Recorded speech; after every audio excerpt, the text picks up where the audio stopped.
How to sell your house with tenants that just won't leave. Let's say you have tenants in there, they stop paying rent, now they won't leave and you're trying to sell your house.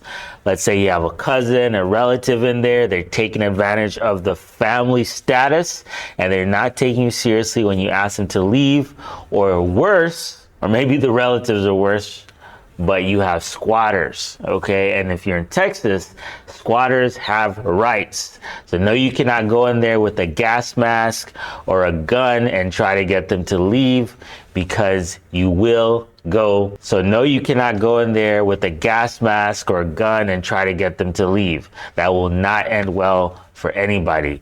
But here's what you can do today. The first thing you can do, and what I recommend, is simply ask them to leave and offer them something.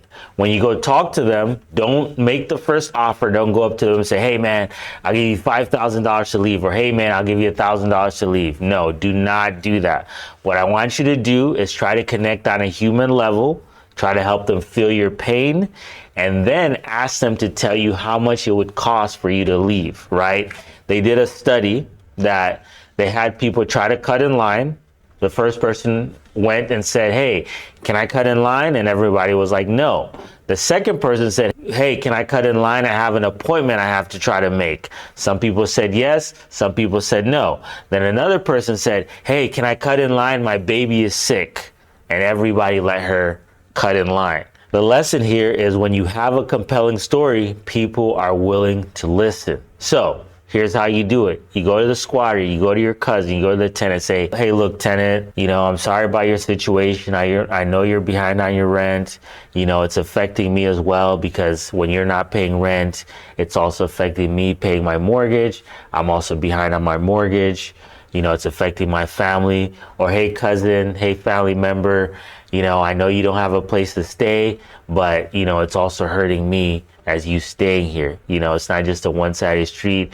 Hey, tenant, hey, squatter, same scenario, okay? Try to connect them heart to heart and just say, hey, man, what can I do so I can help your situation, so I can help you leave and I can be able to sell my house? And then suggest, hey, what if I pay you some money? And they're gonna be like, how much? And be like, hey, look, I don't have that much money. I actually have to go find the money. So it's better if you tell me so I can figure out how much I can pay you to leave. And ask them 4 different times. Okay, 4 different times. There's no number that would make you leave. Come on, man. I don't want to lowball you, but again, it's still my house. Just keep asking them, and they're most likely, with human nature, they're gonna say a number.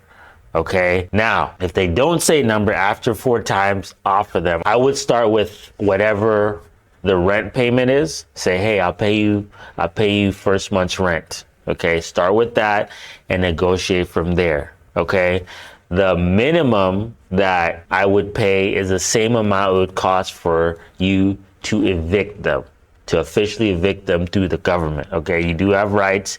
You can evict them. Depending on the situation, it can take about 30 to 60 days in my experience. I would say the average cost to evict somebody is anywhere from $1,000 to $2,500, give or take. Okay, so that's the maximum I would offer them, and it depends on your time crunch. So that's one way to get rid of somebody that won't leave your house when you're trying to sell. The second thing you can do is pay an eviction specialist or pay an attorney. Okay, in my experience, I say pay an attorney. Why do I say pay an attorney? Because you get what you pay for. With these eviction specialists, you get what you pay for. It's usually somebody, maybe they were a paralegal, or maybe they work for a law office, or maybe they grew up, their dad was a landlord and they just know the law and they know how to evict people. Now, these people are effective and they're generally going to be cheaper. You're going to get a discount. But again, you get what you pay for. With an attorney, because they had to go to school, because they're licensed, because they usually work for a law firm, they've probably seen it all, and they're going to think ahead of things you might not think of, right? With an eviction specialist, yes, they know what they're doing, but I feel like an attorney is a little deeper with it. Okay, if the way an eviction works is you simply just have to follow the law. You just have to simply give proper notices and it'll go in your favor as long as you're following the law.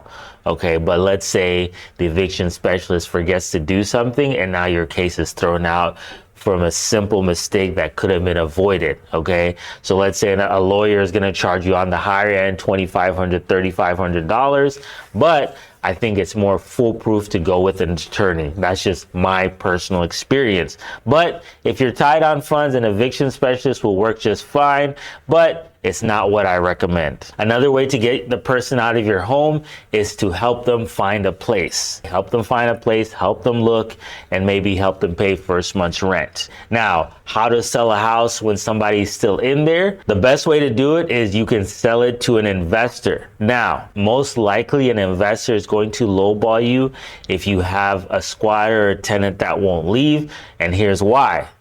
Usually it's a straightforward case as far as the law is concerned with getting somebody evicted. It's a 30 to 60 days. The challenge you have is sometimes people are vindictive.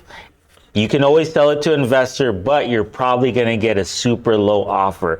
And here's why. As an investor, we're afraid that if we take over the property, that tenant can destroy it. And generally speaking, the tenant is probably not going to let us go on the property, so we're buying the property sight unseen. Generally speaking, the tenant's probably not going to let us go inside, so we have to buy that property sight unseen. So we have to put into consideration the worst case scenario. If you're trying to sell your house with a tenant in there that won't leave, I recommend, unless you don't care how much money you're going to make, I recommend that you get rid of the tenant first and then sell it to an investor.